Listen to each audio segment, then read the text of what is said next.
Porto 360. Patrocínio Rumo. T2S Tecnologia. Brasil Terminal Portuário. Eldorado Brasil. Apoio Prefeitura de Santos. Apoio institucional.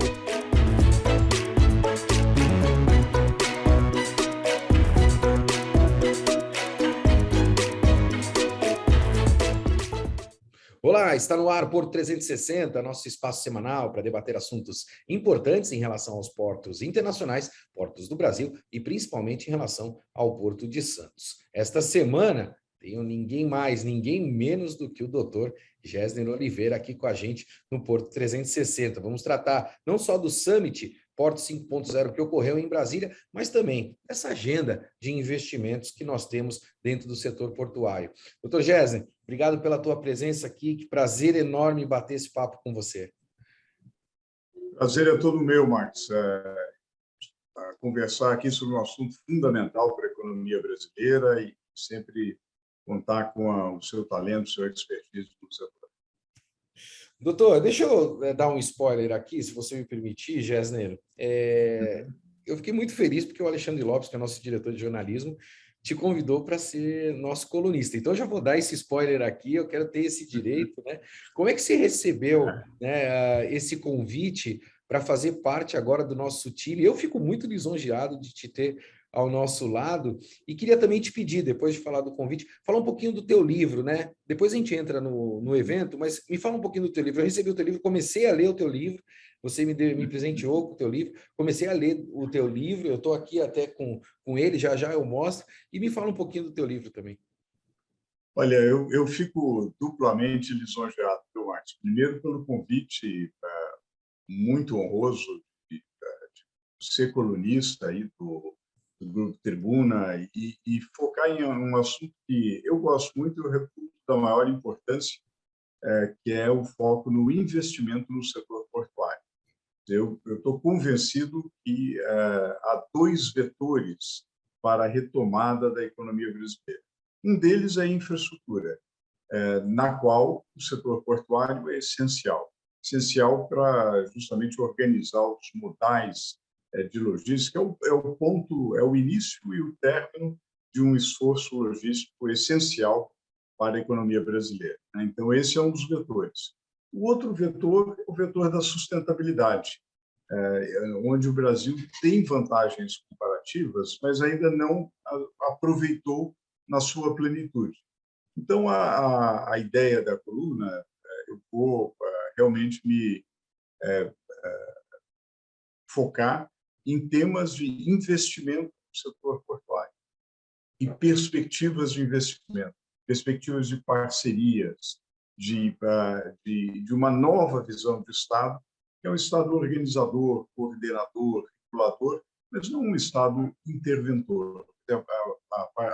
A iniciativa privada é que tem um papel essencial nesses investimentos. E do lado da sustentabilidade, recentemente, nós lançamos um livro que é nem negacionismo, nem apocalipse.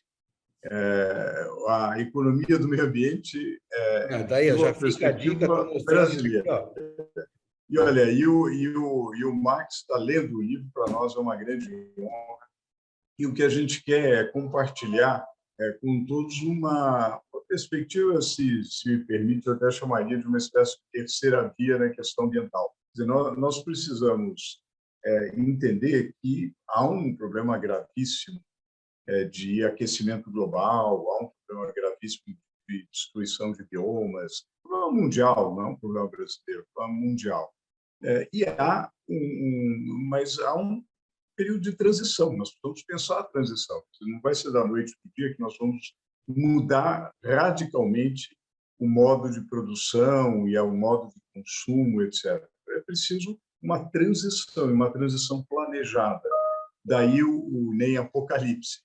Agora, por que uma perspectiva brasileira, Marcos? Eu acho que o Brasil tem três peculiaridades que eu queria muito chamar a atenção. A primeira é que nós temos uma biodiversidade sensacional. Nenhum país do planeta tem a biodiversidade brasileira. Não bastasse um bioma como a Amazônia, nós temos o Pantanal, nós temos uma riqueza de biodiversidade inigualável. E isso é uma vantagem comparativa, mas que nós precisamos transformar essa vantagem comparativa em valor, em produção, em renda, em emprego. Eu tive recentemente, Max, nas comunidades ribeirinhas do Rio Negro e pude observar o potencial que nós temos de aproveitar insumos da floresta para produzir produtos de alto valor agregado, né? Ligado à farmacêutica, ligado a cosméticos e assim por diante. O artesanato local, os produtos que são apreciados nacional e mundialmente, como o açaí.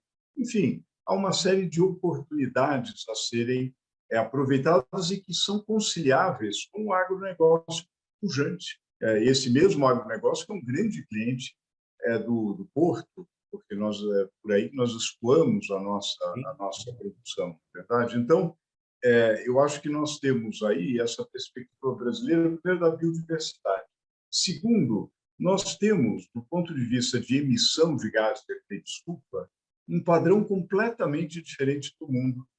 Enquanto grande parte das emissões do mundo é na geração de eletricidade, nossa matriz elétrica é limpa. Nós temos uma matriz elétrica extremamente limpa. A gente precisa trabalhar para que ela seja menos dependente do regime de chuvas, mas ela é bastante limpa. Então, a gente precisa investir mais em fontes renováveis, para as quais nós também temos vantagem comparativa, pela situação dos ventos e pela incidência solar. Nós fomos, nesse sentido, abençoados, mais uma vez, do ponto de vista de vantagem comparativa para a fonte renovável. E, finalmente, nós temos um problema em relação, que é um problema comum a outros emergentes, diferente das economias maduras, que é o problema da economia subterrânea, Max, que é terrível. Às vezes, no Brasil tem dois mundos, tem um mundo legal e um mundo real. No mundo legal, nossa legislação até que é bastante razoável, mas no mundo real, as coisas não funcionam como as leis estabelecem. Então, nós temos muito descarte ilegal, nós temos uma dificuldade muito grande de preservação de floresta, porque, ao mesmo tempo, tem comércio ilegal de madeira, tem o ciclo da grilagem, que é extremamente negativo. Então, tudo isso faz parte de uma realidade que é diferente da Noruega, da Suécia, dos Estados Unidos, etc. Por isso, Max, a perspectiva brasileira, e, novamente, eu lhe agradeço muito o olhar sobre o nosso livro, e que também a gente quer pensar, do ponto de vista do complexo portuário, onde estão as questões ESG, meio ambiente, responsabilidade social e governança. Quer dizer, qual é a melhor governança do complexo portuário? Quais são as grandes questões ambientais de um complexo portuário sobre as quais nós queremos discutir aí com esse público tão amplo e tão qualificado do tribunal?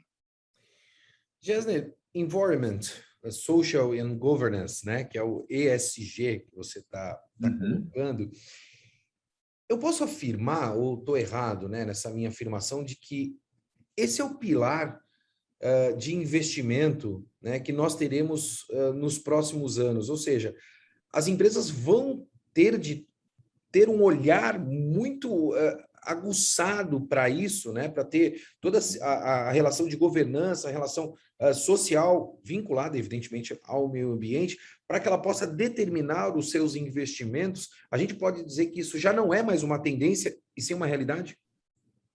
Olha, com certeza, Marcos, com certeza é uma realidade. Porque os investidores, e eu aqui quero dizer aqueles gestores de grandes fundos de investimento, fundos de private equity, fundos de infraestrutura, eles estão olhando se as empresas são sustentáveis, portanto, se elas têm políticas corporativas sérias de ESG. Depois, o sistema financeiro como um todo também, mesmo empréstimos de curto, médio prazo, também olham para critérios de ESG. Então, se você quer captar dinheiro e captar investimento, você precisa ter uma boa política de ESG. Os consumidores, olhando a outra ponta da cadeia, os consumidores estão muito atentos também a produtos que são sustentáveis. Ele quer saber, bom, será que essa embalagem é adequada para minimizar o dano ao meio ambiente? Será que, em se tratando de um alimento, será que os componentes aqui são produzidos de uma maneira adequada? Em se tratando da têxtil, será que os colaboradores foram respeitados no regime de trabalho e não há um regime de superexploração de trabalho? Enfim, os consumidores estão atentos, os patrocinadores estão atentos, os investidores atentos, os distribuidores, toda a cadeia está alinhada com isso. Então, aqueles que ficarem fora dessa política corporativa de ESG vão estar fora do mercado. Agora, é preciso não confundir uma política corporativa séria de ESG com aquilo que, na expressão inglesa, é greenwashing, quer dizer, é uma política de fachada. Eu faço umas coisas bonitinhas, a fumaça, faço ali, faço ali e tal, coloco no meu site que eu gosto do meio ambiente, etc, etc, planto um vasinho e tal, mas não tenho, eu tenho que realmente entender como que essas medidas no meio ambiente, na responsabilidade social e na governança agregam valor à companhia. Porque não é investir nessas coisas porque pega bem ou porque é bonitinho, mas é porque, para eu ser sustentável no médio, no longo prazo, eu preciso adotar essas políticas. Não? Isso me agrega valor. Deixa de ser uma questão conceitual para ser uma questão cultural, né? Eu quero te fazer esse questionamento. E o segundo, né? Eu tenho um olhar de empreendedor, Gessler. Então, eu toda vez que vejo um problema, eu vejo uma oportunidade. Assim como você acabou de pontuar, né? Eu falo, olha, o Brasil tem dificuldade nisso, que são dificuldades que são oportunidades para investimento, para que a gente possa ter o desenvolvimento dentro do nosso país. Nós estamos acompanhando, Gessler, e eu acho que é muito importante a gente compartilhar a tua visão em relação a esse ponto. Eu sei que eu estou fugindo um pouco da pauta, mas eu preciso explorar o teu conhecimento, né? Nós estamos vivendo uma situação essa conversa agradável. Pós-pandemia, onde a gente está tendo um novo arranjo logístico mundial, nós estamos mudando, muito possivelmente, de um processo just-in-time para um processo just-in-case, então uma mudança logística muito acentuada, né? E o Brasil está buscando um investidor internacional, mas nós estamos concorrendo com investidores internacionais para outros países também, porque os outros países também estão buscando investimentos, né? Principalmente com esse foco de proteção ao meio ambiente. A gente corre risco de perder investimentos se as empresas não se adaptarem a esse novo mundo, essa nova cultura. Eu não vou falar nem conceito, tá? Porque conceito de proteção ao meio ambiente é coisa, acho que da década passada, né? Eu acho que a questão é cultural agora, isso tem que estar no DNA aqui dentro, né? Olha, com certeza, Marcos, eu acho que a gente corre risco de perder investimento, de ser considerado um mercado marginal, se não houver um foco muito grande das empresas em políticas sérias de ESG. Porque, obviamente, há fundos de infraestrutura com recursos e há grandes operadores internacionais com recursos e apetite para investir nos portos brasileiros. Né? Porém, isso só será feito se houver uma política séria de sustentabilidade, né? E se isso realmente fizer sentido. Você colocou muito bem. Às vezes, você tem um problema, é uma oportunidade. Por exemplo, se nós temos um problema típico do Brasil, um problema de falta de esgotamento sanitário, né? Nós temos que investir naturalmente no esgotamento sanitário e várias empresas, fundos internacionais estão investindo, aumentou brutalmente o investimento em saneamento, vem aumentando, né, no Rio de Janeiro, em Alagoas e vários outros estados, e, ao mesmo tempo, nós temos oportunidades de economia circular. Por que não em áreas de escassez hídrica? Nós vivemos até recentemente muita discussão sobre escassez hídrica, crise hídrica, falta de água, etc.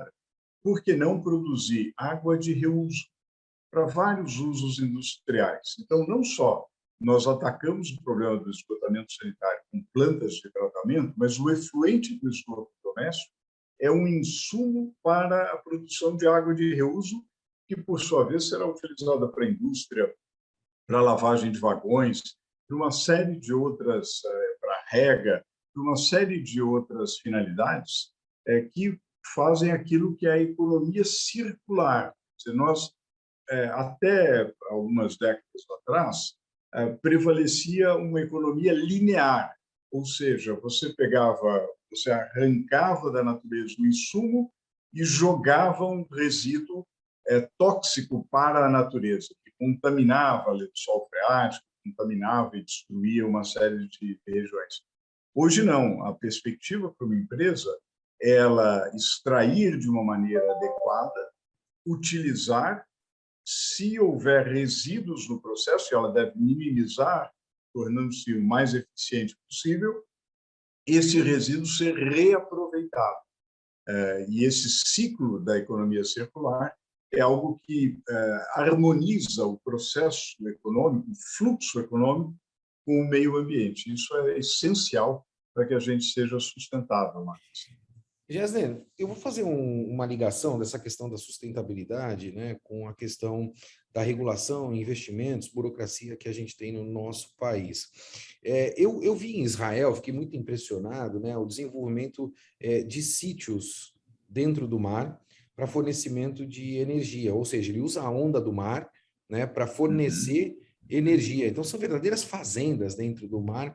E algumas empresas internacionais até fizeram contato comigo, perguntando da possibilidade de fazer isso no Brasil. E eu fui pesquisar, fui buscar informação, e aí a gente começa a esbarrar na regulação, né? Porque o mar é do governo federal, a Marinha não deixa, não pode. Quer dizer, você tem uma oportunidade ali e a gente esbarra nisso.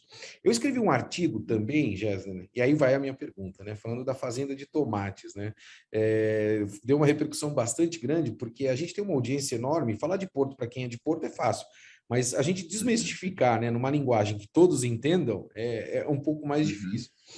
Eu falei no meu artigo que o fazendeiro de tomates aqui no Brasil, ele começou a plantar tomate, fez muito sucesso com o tomate dele, começou a fazer parte de uma cooperativa, depois ele comprou uma transportadora, depois ficou tão bom o negócio dele que ele comprou um frigorífico, estava super feliz, empregando pessoas, e aí ele foi procurado pelo mercado internacional, né? O mercado internacional falou, pô, exporta o teu tomate para nós, você tem qualidade, você está com o ESG em dia, você protege o meio ambiente, está tudo certo. Ele falou, claro, vou exportar, só que eu preciso ter um local para escoar. Ele foi atrás de um terminal portuário para fazer o escoamento da produção dele, né, para outros países. E aí ele foi obrigado a participar de um processo concorrencial, né, porque é assim que acontece no nosso país.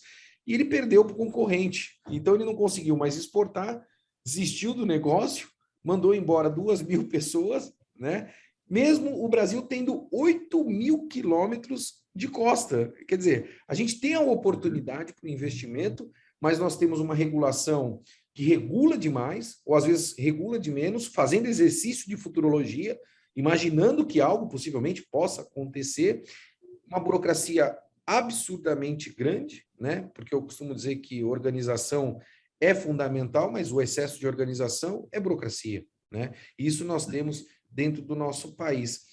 E você colocou muito claro no evento, né? A verticalização dos negócios hoje é uma tendência mundial, e no Brasil a gente já está demonizando o lucro.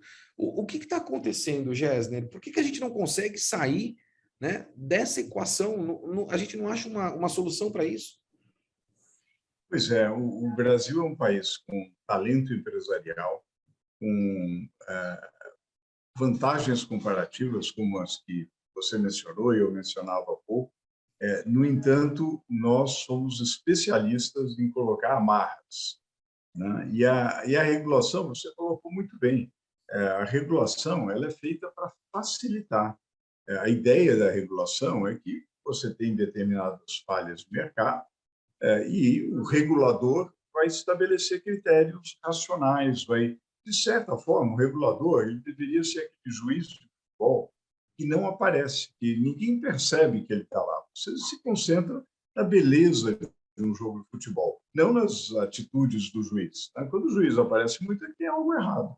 E quando o regulador resolve intervir demais, como você falou, prever o futuro, é impossível. Quer dizer, a melhor coisa é aquilo que nós comentamos no Summit, né, de vários participantes enfatizaram, da regulação responsiva, Boa. de uma regulação que toma o pulso do mercado, testa o mercado, conversa com os vários participantes, sempre de forma transparente e republicana, obviamente, mas procura incorporar os parâmetros do mercado para estabelecer regras mínimas que fazem o mercado funcionar, e procurando ser ágil, e procurando não colocar entrave. O problema é aquele regulador que tem medo do desconhecido. Então, e como o desconhecido é a regra, quer dizer, nós queremos inovar, quando você quer inovar, obviamente você vai trazer algo que o mercado não conhece.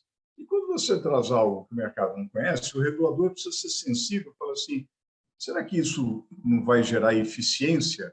Então, vamos testar, não vamos colocar toda uma regulação pesada, que você mata a inovação. E você falou muito bem da integração dos corredores logísticos. Muitas vezes, para você chegar na porta do consumidor, você precisa ter uma integração. Você precisa saber que, desde a origem da mercadoria até a porta do consumidor, você tem algum grau de controle, de governança. Você pode exercer sua influência para que o consumidor tenha a melhor experiência possível. Se ele reclama que está demorando, se você fez tudo direitinho, chegou a mercadoria no porto, mas o consumidor está reclamando, e se você não tem controle sobre aquilo, você não pode atender o consumidor. Agora, será que precisa ser sempre assim? Não. Vários grupos econômicos vão encontrar diferentes formas. O regulador deve deixar essas diferentes formas acontecerem. E no Brasil é muito importante que a gente realmente desburocratize, que a gente simplifique, que a gente tenha um pouco mais de confiança no funcionamento do mercado e nos sinais que o mercado emite. Então, isso é essencial, porque aí você não mata a energia e o talento empresarial que, graças a Deus, estão presentes na sociedade brasileira. Gésner, você falou uma frase que me marcou muito quando eu entrei no avião para voltar para São Paulo, né? Eu estava lá em Brasília, a gente estava num evento. Você falou da liberdade para os investimentos, né? A liberdade econômica. Quando eu li pela janela, tinha um avião do Mercado Livre, né? Quando você fala da verticalização, quer dizer, o Mercado Livre é um site de venda de produto, mas que ele tem a transportadora, ele tem um avião, ou seja, ele está tendo liberdade de fazer o investimento para atender esse consumidor exatamente que você acabou de pontuar. E eu acho que isso é uma tendência natural, né? A gente não tem que regular se você pode empreender nisso ou naquilo, você tem que regular o excesso. Se tiver excesso, como você disse, né? O árbitro de futebol, você está batendo muito, ele vai lá te dar um amarelo, continuar batendo e te dar um vermelho. Claro. Né? Você não pode... vermelho pode existir, mas se o cara começa a dar cartão vermelho para todo mundo, acaba com o jogo. Acaba com o jogo. E veja aí, você falou do Mercado Livre, né?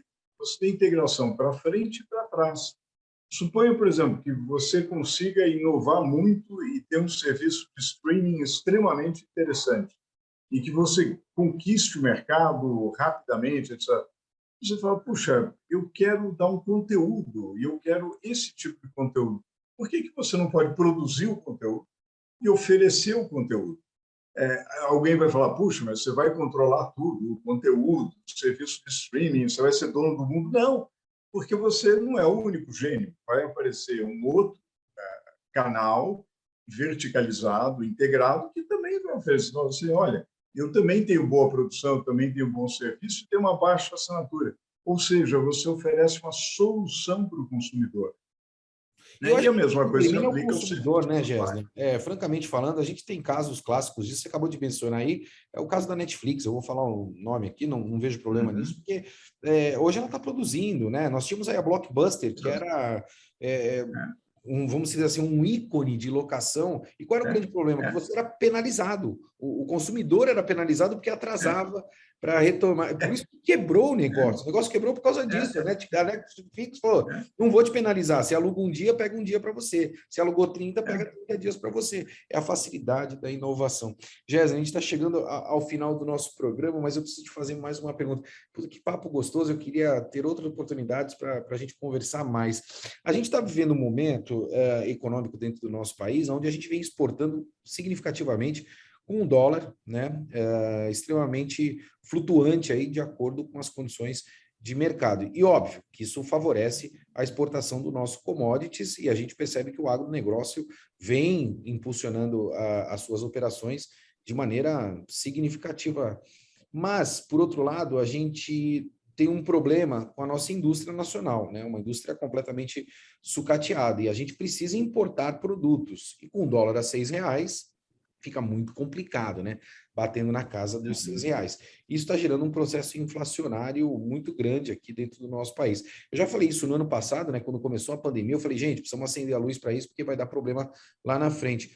Você acha que a gente vai sair desse processo ano que vem? Ainda mais sendo um ano eleitoral, né? A gente tem aí Bolsonaro, essa polaridade, né?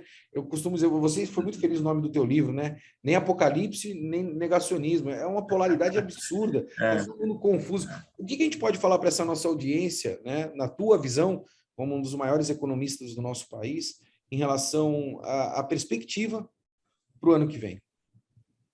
Olha, Marcos, a gente, como você falou, a gente vai ter um ano mais volátil, mais instável. O ciclo eleitoral existe no Brasil, é inegável, existe em vários outros países, né? Então, vai ser instável. Nós temos, de um lado, algo positivo, que é o apetite de investimento em alguns setores da nossa economia, especialmente na área de infraestrutura. A agenda de infraestrutura está andando. A gente vai, hoje mesmo, a gente tem aqui o leilão da Dutra, um leilão muito importante. Nós temos eu mencionei antes os investimentos no saneamento, no setor portuário os investimentos estão acontecendo, há vários leilões, não só de terminais portuários, mas também na área de rodovias, de ferrovias, enfim. A infraestrutura está acontecendo. Isso representa um volume de investimento grande e, consequentemente, emprego e renda. Agora, a área macroeconômica ainda tem alguns desafios muito importantes. Na parte fiscal, as contas do Estado estão realmente ruins. Você tem um rombo fiscal grande e não tem assim, uma solução. E, ao mesmo tempo, você tem uma demanda por programa social, que é legítimo, é claro, mas você não tem recursos, né? E há um engessamento, e isso não está resolvido, né? Como isso não está resolvido, a tendência, como a gente viu na decisão do Copom, é aumentar a taxa de juros. E isso acaba refreando a recuperação. A gente isso impacta no investimento, né, Jéssica? Aumentar isso bate no investimento. Não, quer dizer, você desestimula o investidor, não porque todas as taxas de juros sobem, você desestimula o investidor a colocar no investimento produtivo. Ele vai começar a comparar qual é a taxa interna de retorno dele com aquilo que ele pode obter numa aplicação financeira. Eu não sou economista, mas eu sou um curioso, tá, Jéssica? A gente realmente o tempo está. Não, mas eu quero ouvir a tua opinião em relação a isso. Quando o governo Bolsonaro assumiu e começou essa agenda de infraestrutura, né, e principalmente quando a gente baixou a Selic, né, de uma maneira significativamente, eu comentei que a gente estaria saindo de um cenário especulativo. A gente tinha isso. O investimento no Brasil era especulativo, né? Porque você tinha uma rentabilidade muito grande, porque a taxa de juros era altíssima, então valia a pena. Apesar do risco de calote, mas valia a pena porque você rentabilizava demais. A gente estava saindo de um cenário especulativo para um cenário de investimento em infraestrutura, ou seja, o investidor vai ganhar dinheiro fazendo projetos, né? Com o aumento da taxa Selic, a gente não corre o risco do investidor começar a ficar desinteressado pelos projetos de infraestrutura e tender de novo para o mercado especulativo, uma vez que a remuneração é muito maior, com risco muito mais baixo? Olha, eu acredito, Max, que esse risco existe. E por isso é que a gente precisa atacar a questão de fundo, a questão fiscal, e enxugar a máquina pública, fazer uma reforma administrativa profunda, realmente poupar recursos com aquilo que não é essencial na máquina pública, para que a gente resolva o problema da conta fiscal e não tenha taxa de juros tão elevada, porque isso não pode perdurar por muito tempo. O que dá um certo alento é que as oportunidades da infraestrutura são muito boas. E você falou uma coisa muito interessante. Você falou assim, onde há um problema, há uma oportunidade. Eu diria que o Brasil está cheio de problemas, consequentemente, cheio de oportunidades. Porque, veja, que país no mundo tem o agronegócio que nós temos e tem uma estrutura ferroviária tão frágil quanto a nossa? É um problemaço, mas também é uma grande oportunidade. Está aí um novo marco legal das ferrovias para mostrar como você pode dar um salto de investimento e melhorar a infraestrutura. Isso vale para as hidrovias, isso vale para a integração dos modais da ferrovia, do porto, com as rodovias, com uma capilarização através de piscinais rodoviários. Enfim, você tem enormes oportunidades, dada a tragédia social que é a nossa infraestrutura. Então, como essas oportunidades existem de uma maneira muito clara, mesmo com o problema fiscal, o problema macroeconômico, há um apetite por investir nesses segmentos. Agora, Max, a gente não pode exagerar e ficar colocando mais e mais amarra, né? Mais e mais dificuldade. O corredor está indo bem, ele está liderando a maratona, daí você coloca mais um peso no tornozelo dele, aí também não vai. Exatamente, coloca uma bola, né, no calcanhar dele. Uma bola de ferro. Está indo bem, corre aí com a bola de ferro agora. Gessner, a gente chegou ao final do nosso programa. Deixa eu te pedir, por favor, conta para a nossa audiência, onde o pessoal acha o teu livro? Olha, várias livrarias, se quiser a versão em papel, ele está na Amazon também, pode ser obtido, ou uma edição em inglês também, que pode ser obtida para aqueles que muitas vezes há empresas querem discutir com representantes do resto do mundo, né? Sem dúvida. Então, pode ser encontrado aí nos principais canais. A editora é a Bay, uma editora assim, muito minuciosa. Pessoal, eu queria escrever muito mais, graças a Deus, as meninas lá da editora me seguraram meu coautor também, e o livro finalmente saiu. Eu ganhei esse livro de você lá em Brasília, você acabou saindo. Eu ia te entregar o meu livro, não tive tempo, mas já mandei entregar para você também. Eu escrevi o meu livro agora recentemente, chamado O Negócio é Ter um Negócio, Gessner. E aí depois... Sensacional. O teu comentário. Não, eu já tenho minha leitura aí a gente vai ter um feriado, já tenho minha leitura aí garantida. Legal. Gessner, muito obrigado pela tua presença aqui. Espero, francamente, te ter em outras oportunidades. Seja bem-vindo ao Grupo Tribuna, como nosso comentarista também. Bem-vindo a bordo. Uma grande honra e vamos trabalhar juntos. Eu vou ficando por aqui, como você bem sabe, movimentando muito mais do que informação. Um forte abraço e até semana que vem. Porto 360. Patrocínio Rumo. T2S Tecnologia.